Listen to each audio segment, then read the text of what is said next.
Imagine waking up with no alarm, no calendar, no meeting at 9, no boss wondering where you are. You wake up when the light changes and your body decides it's done sleeping. There's no clock to punch, no shift to cover, no career, no resume, no idea that job is even a category a life could be divided into. And yet the day still has to be filled. Food still has to appear, children still have to be watched, tools still break and need fixing. So what actually happens in a day like that? For most of the 20th century, the working assumption among anthropologists was grim.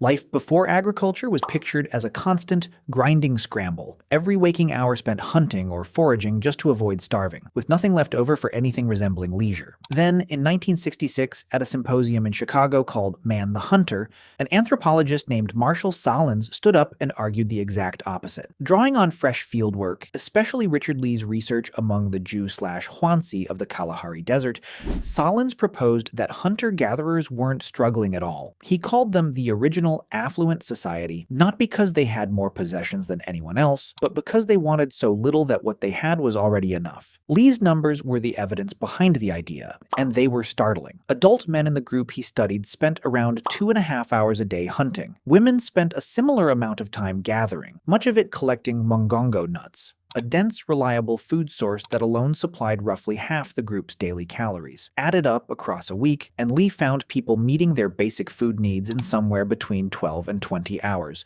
a fraction of a standard modern work week. James Sussman, an anthropologist who later spent 25 years living among the same Jew/Hoansi communities in Namibia, came back with almost identical numbers of his own. Fewer than 20 hours a week spent on hunting and foraging, with a further 15 to 20 hours on chores like preparing food, fetching water, and maintaining tools and shelter, and the rest of the week left wide open. Left open for what exactly? For sitting, talking, napping in the shade in the middle of the day, visiting other camps, making and mending tools, not because anyone was in a hurry, but because there was time to do it well, playing games, telling and retelling stories long into the evening.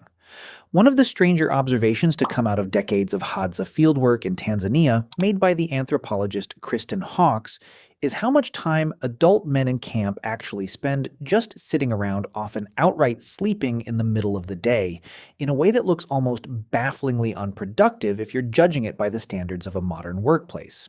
That laziness, if that's even the right word for it, might not be a bug. A study of Hadza sleep patterns using motion tracking devices worn around the clock for over a year found something unexpected. Their sleep wasn't the neat, consolidated 8-hour block modern advice tells you to aim for. It was flexible, staggered across individuals, and shifted with the seasons and the temperature. And across hundreds of nights of recorded data, there was rarely, if ever, a moment when every single adult in the group was asleep at the same time. Someone, somewhere in camp, was always at least partially awake. Nobody had to be assigned a night watch. The group's own scattered, individually flexible sleep habits functioned like a built-in rotating guard against the predators and dangers of the night, achieved without anyone deciding to organize it that way at all. Not everyone has accepted Sahlins' rosy math without a fight, and the pushback is worth taking seriously. Critics have pointed out that Lee's original fieldwork only covered a few weeks of observation in a single group, and that it counted only the time spent actively hunting or gathering food, leaving out the hours spent processing that food afterward, cracking nuts, pounding roots, cooking over a fire, all of which is unmistakably work even if it doesn't happen out in the bush. When later researchers added food processing and domestic labor back into Lee's own figures, the number for the Jew/Hoansi jumped to something closer to 40 to 45 hours a week for both men and women, not far off a standard modern job. And a broader review pulling together data from dozens of different hunter-gatherer societies, not just the two Sahlins originally leaned on, landed on a very similar average, something in the neighborhood of 40 to 45 working hours a week once every kind of labor is counted. Not the 12 to 20 hours that made the original affluent society idea so famous. So which version is true? Probably both, depending on what you're willing to count as work in the first place.